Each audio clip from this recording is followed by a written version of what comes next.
আমি এখন এই যে এখানে চারা হয়েছে না, এই চারা আমি একটা চারা এইটা করব না এটা করব, এইটা বসিয়ে দিই। এই চারাটা বড় হয়েছে তো তো আমি এই চারাটাকে বসিয়ে দিই। তাহলে তো মোমও লাগছে না, এটার মধ্যে ওইগুলো দিয়ে দেব। এই চারাটা আমি এখন নতুন ইয়েতে এটাতে বসিয়ে রাখবো আর কি। তো এগুলো কেটে ফেলি, নইলে এইটা দিয়ে কাটতে সুবিধা হবে।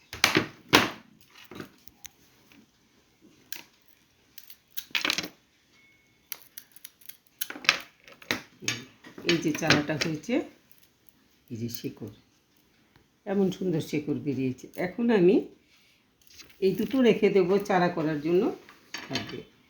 আর এইটার তলাটা এখানে আমি একটু কেটে নেব।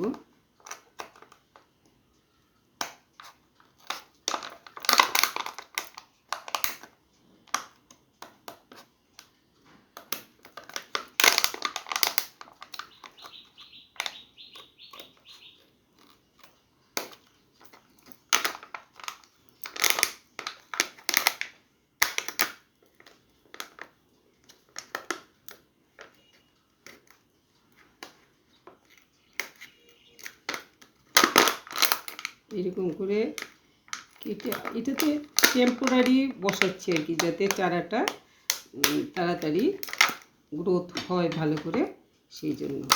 তো আমি এখন এই যে চারাটা রেখেছি, এটা আমি এখানে একটুখানি পেঁয়াজের জল, ওই যে আগে একটা ভিডিওতে আমি দেখিয়েছি যে এরকম এই যে পেঁয়াজ ভিজানো আছে, এটার জল নিলাম একটুখানি, আসলে ছিল এটার মধ্যে কতটুক, আর এই যে চাল ভিজানো জলটা এইটা কতটুক নিলাম, কেমন। এখন এইটার মধ্যে আমি এটাকে ভিজিয়ে নিলাম একটুখানি, পুরোপুরি থাক, ভিজানো থাক, কেমন।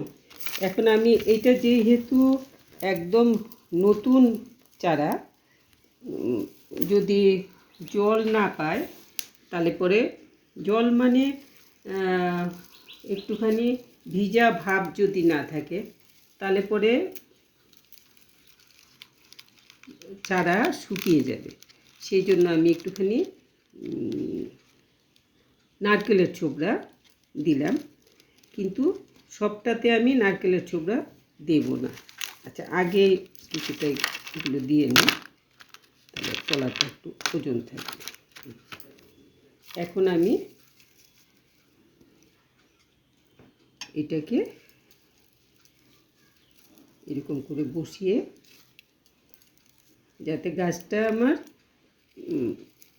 নড়তে না পারে, বেশি নড়াচড়ি না করে, সেইভাবে আমি বসিয়ে দেব।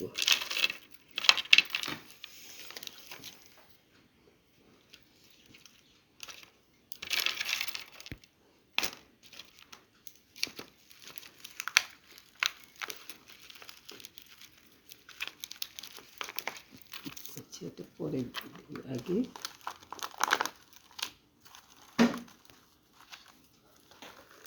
এই করে আমি এটার জন্য একটা সিট বানিয়ে নিলাম।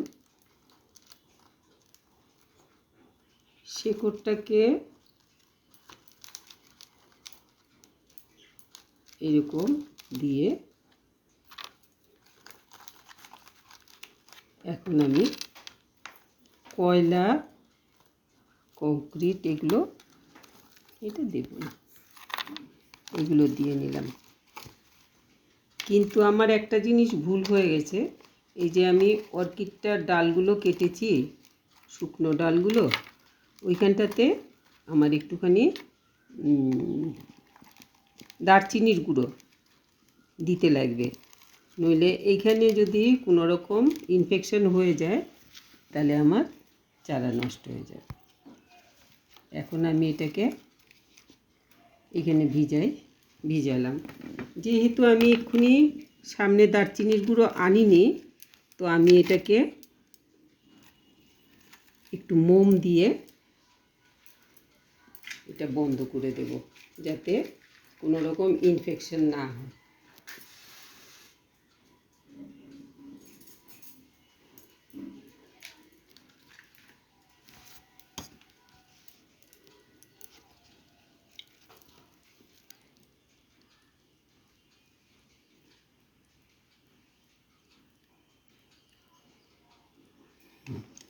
এই দিকটা আমি বন্ধ করে দিই মোম দিয়ে। তো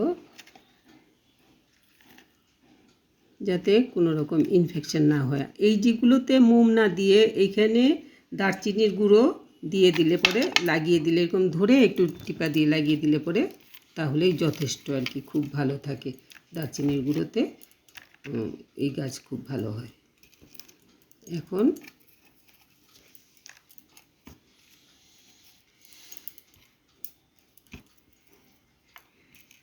একটু কোথায় রাখলাম, এই যে এইটাতে আমি একটু নিয়ে নিই, একটু চালের জল নিচ্ছি আর একটু পেঁয়াজের জল নিচ্ছি।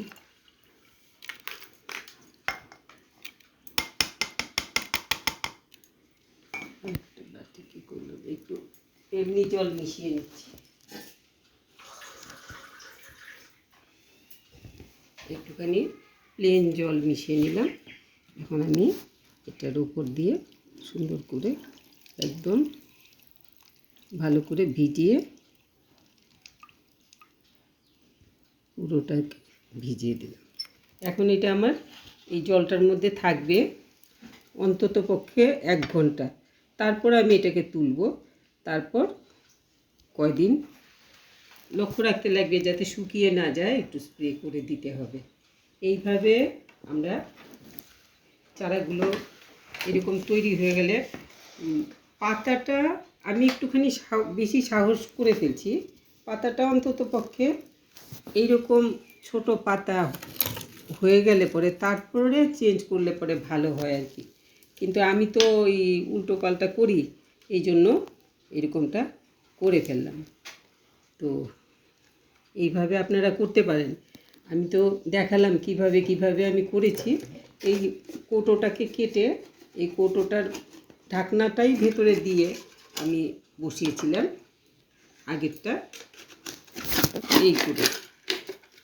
এই করে বসিয়েছিলাম। এটাকে দিয়ে রাখতে পারি আমি এখন ওইভাবে,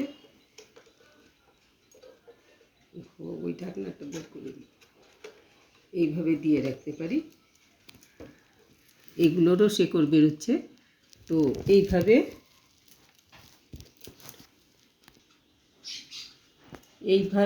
আপনারা এরকম অর্কিডের চারা, মেইনলি ডেনড্রোবিয়ামটা খুব আর কি স্বাভাবিকভাবে করতে পারেন। আমি তো এইভাবে যে করে দেখালাম আপনাদেরকে, এই যে এটার এইগুলোকে আমি যেমন তেমন করে যে চারা আমার তৈরি হয়ে যাচ্ছে, সেই জিনিসটাই আমি আপনাদেরকে দেখাচ্ছি যে এইভাবে করুন।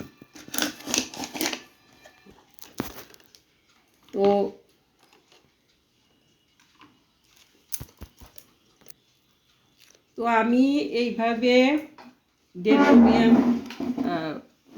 কি বলে, বোম্বে ডেনড্রোবিয়াম, সিম্বিডিয়াম, বোম্বেডিয়া, এই উল্টো পাল্টা লেগে যায় আর কি নামগুলো বলতে। বোম্বে ডেনড্রোবিয়াম, সিম্বিডিয়াম, অ্যাফাইলাম, এইগুলো আমি এরকমভাবে খুব অর্ডিনারিভাবে নিজে মনে করি ঠিক আছে এটা জলে ভিজিয়ে রাখলাম, ওইটা একটুখানি জল পায় না এরকমভাবে রাখলাম, এটা একটুখানি কংক্রিট কয়লা এগুলোর মধ্যে রেখে কৌটোটাকেই জলের মধ্যে ডুবিয়ে রাখলাম অল্প জলে। এইরকম করে করে এখন দেখছি যে আমার এই পরীক্ষা নিরীক্ষাগুলোতে কিন্তু বেশ ভালোই রেজাল্ট পাচ্ছি। তবে এই সমস্ত হিজিবিজি পরিষ্কার করে তারপরে গাছে লাগাতে চেষ্টা করবেন, কেন নইলে পরে গাছ কিন্তু নষ্ট হয়ে যায়। তো এইভাবে আপনারা যদি চারা করতে চান নিজে ঘরে, যদি এই যে আমার এতগুলো চারা তৈরি হয়ে যাচ্ছে, এগুলো তো আমি যদি কিনে আনি, অর্ডার দেব, কবে পাঠাবে, কতগুলো টাকা লাগবে, সব কিছু মিলিয়ে মানে একটা ভেজাল। তারপরে অর্ডার দিলে চারা এসে পৌঁছাতে আধমরা হয়ে যায়, সেই চারাকে জ্যান্ত করতে অনেক সময় লেগে যায়। তো আমরা যদি ঘরে বানিয়ে ফেলতে পারি এরকমভাবে খুব অর্ডিনারিভাবে চারা, সেই চারা কিন্তু খুব কষ্ট সহিষ্ণু হয়ে চারাটা তৈরি হয়। তো এই চারাটা ফট করে নষ্টও হয় না। চারাগুলো অনেক সুবিধা অসুবিধাগুলো সহ্য করে ফুল হয় ঠিকঠাক মতো, ভালো ফুল পাওয়া যায়। তো আপনারা এইভাবে চারা তৈরি করুন। আমি তো এইভাবে চারা বেশ কিছু চারা তৈরি করেছি, আপনাদেরকে দেখাচ্ছি আমি। আর এগুলোতে অন্ততপক্ষে 15 দিন পরে বা 1 মাস, মাসে একবার চালের জল না, রসুনের জল দিয়ে পুরো স্প্রে করে দেবেন, গোড়াতে রসুনের জল দিয়ে দেবেন। আর চালের জলটা পারলে পরে ওই 15 দিন গ্যাপ রেখে একদিন দিয়ে দেবেন। রসুনের জলের সাথে 15 দিন গ্যাপ রেখে চালের জলটা দিয়ে দেবেন একদিন। পেঁয়াজের জলও ওইভাবেই দেওয়া যেতে পারে। তো অল্টারনেট দেবেন আর কি। আমরা যেমন কত রকমের খাবার খাই, গাছগুলো তো এই সমস্ত গাছ বলুন বা মাটির গাছ বলুন, ওরা মাটির গাছ মাটির থেকে খাবারটা নেয়। যখন যেই জিনিসটা প্রয়োজন হয় তখন সেই জিনিসটা ওরা টেনে নিতে পারে মাটির থেকে। কিন্তু আমরা যখন টবে লাগাই তখন তো আমাদের এগুলোর কথা চিন্তা করে এই সার দাও, নাইট্রোজেন দাও, ফসফরাস দাও, কি ফসফেট দাও, তো কি দাও, এইটা রাসায়নিক যারা দেয় ওরা তো আরও অনেক কিছুই বলে। তো যাই হোক, ইয়েতেও শিংকুচি, হাড়কুচি, কী যেন আরও কী কুচি সমস্ত মিলিয়ে অনেক হিজিবিজি দিতে লাগে। তা আমরা যারা খুব অর্ডিনারিভাবে করি, এত কিছু করতে পারি না। আমরা তো বড় জোর একটুখানি ভার্মি কম্পোস্ট বা একটুখানি গোবর সার বা একটু পাতা পচা সার, এর সাথে একটুখানি চা পাতার গুঁড়ো, একটু ডিমের খোসার গুঁড়ো, একটু কলার খোসা, বা সব সবজি পচা জল, বা সব সবজি পচিয়ে যে সবজির খোসা পচিয়ে যেই কম্পোস্টটা হয়, সে কিচেন কম্পোস্ট, সেটা। এর বেশি তো আমরা করতে পারি না। কিন্তু এগুলোর থেকে নানানভাবে আমরা দিই, তো এগুলোর থেকে ওরা নানানভাবে খাবার পেয়ে যায়। এখন অর্কিডের প্রবলেম হলো, অর্কিডটাকে লাগাচ্ছি আমি এই ইটের টুকরোর মধ্যে, কয়লার টুকরোর মধ্যে। এগুলোর মধ্যে ইট আর কয়লাতে তো খাবার কিছু পায় না ওরা। গাছে যেমন গাছের মধ্যে ওরা থেকে যেইভাবে রস টেনে বা হাওয়ার থেকে যেইভাবে খাবার নেয়, আমাদের এই ছোট কন্টেনারে ওইভাবে ওরা ঝুলতেও পারে না, ওইভাবে খাবারও নিতে পারে না, ওইভাবে শেকড়ও ছাড়তে পারে না। ওই জন্য আমাদের একটুখানি ঘুরিয়ে ফিরিয়ে একটুখানি আলুর খোসার জল, একটু চালের জল, একটু পেঁয়াজের খোসা, পেঁয়াজ এসব জল, বা একটু রসুনের জল, ওই রকম করে দিতে থাকবে। তো ঘন ঘন দিলে পরে কিন্তু গাছ মরে যাবে। আর খুব হালকা করে যদি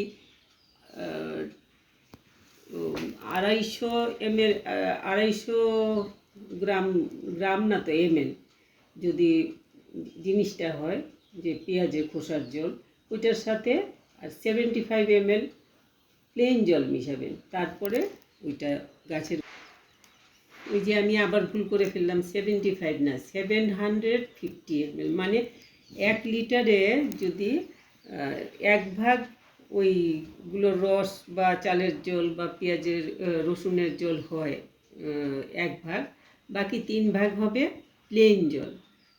ওইটা দিয়ে গাছের গোড়ায় দিন, গাছে স্প্রে করুন, বা তুলো ভিজিয়ে সমস্ত গাছের পাতা ওপর নিচ এরকম, আমার তুলোটা গেল কোথায়, এইসব জায়গাগুলোও পারলে মুছে দেবেন। তাতে ইনফেকশন বা পোকামাকড়ের অ্যাটাক এগুলো কম হবে, আর হবে ভালো, গাছ তার খাদ্য নিতেও পারবে, গাছের পুষ্টিও বাড়বে, পুষ্টিবর্ধন হবে। তো এইভাবে অর্কিড করুন। অর্কিড কিন্তু রোজ রোজ করতে লাগে না, মনে হবে যে কত কিছু করতে লাগলো, এই চাল ভিজাতে লাগলো, রসুন ভিজাতে লাগলো, ছেঁচতে লাগলো, কিন্তু তা না। এটা তো আমরা মাসে একদিন করছি বা 15 দিনে একদিন করছি। অন্য গাছ তো রোজ দিন করতে লাগে। এখন গাছটার এইটাকে আমি বের করলাম কেন, যে এটার সাইডে যে ফুল হয়েছিল ওই ইয়েগুলো একটু শুকনো শুকনো হয়ে গেছে, দেখলাম তলায়। তাহলে গাছের এইরকম শুকনো বেরোতে দেখলে তখন তুলে দেখতে লাগে তলায় শেকড় টেকড় পচে গেল কিনা। শেকড় পচলে বা শুকিয়ে গেলে গাছকে আবার রিপোর্ট করা দরকার পড়ে আর কি, নইলে শেকড়গুলোর থেকে ডিস্টার্ব হয়ে যায়। তো আমি দেখালাম আপনাদেরকে আমার চারা তৈরি করেছি যেটা, সেই চারাটাও দেখালাম কিভাবে আমি লাগালাম। আর আমি এখানে কিন্তু একটু গোজা মিলের কাজ করেছি, এটাকে আমি এইভাবেই রেখে দেবো। আমি তো সব উল্টো পাল্টা পরীক্ষা নিরীক্ষার মতো করি। এইখানে আমি মোম লাগিয়ে দিয়েছি এই জায়গাটাতে, কিন্তু এগুলোতে মোম লাগাই না। এই জায়গাটাতে একটুখানি দারচিনির গুঁড়ো লাগাবেন। দারচিনির গুঁড়ো নিতান্ত সামনে না থাকলে একটু হলুদের গুঁড়োই লাগিয়ে দেবেন, তাতেও ইনফেকশন হবে না। আমি হাতের কাছে মোমটা ছিল, ভাবলাম একটু মোম গলিয়েই দিয়ে দেই, ওপর দিয়ে তো আর কোনো কিছু ঢুকতে পারবে না, তো ইনফেকশনও হবে না। এটা আমার বুদ্ধিতে করলাম আর কি। তো এইভাবে আপনারা করুন, চারা তৈরিও হবে। দেখালাম তো কীভাবে চারা তৈরি করব। তো চারাও তৈরি হচ্ছে, আর নতুন চারা এইভাবে রিপোর্ট করুন। পরে এটাতে যখন শেকড় টেকড়গুলো ছাড়বে, পাতাগুলো বড় হবে, তখন আমি এরকম আরেকটু বড় পটে আমি লাগিয়ে দেব। তো এতটুকু দেখালাম আপনাদেরকে, কেমন লাগলো বলবেন, কমেন্ট করবেন। অর্কিডের ওপরে যা কিছু দেখাই আপনাদের ভালো লাগলে কমেন্ট করবেন। আর যারা নতুন, পুরনোরা তো নিশ্চয়ই সাবস্ক্রাইব করেছেন, নতুনদেরকে বলবো যে আপনারা সাবস্ক্রাইব করবেন, তাহলে পরে যখন যেটা আমি ছাড়বো দেখতে পাবেন, ইচ্ছে করলেই দেখতে পাবেন।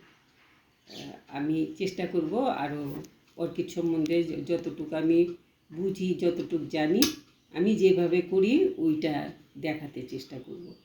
তো আপনারা লাইক শেয়ার করবেন, একটু সাবস্ক্রাইব করবেন, আর সবাই ভালো থাকবেন।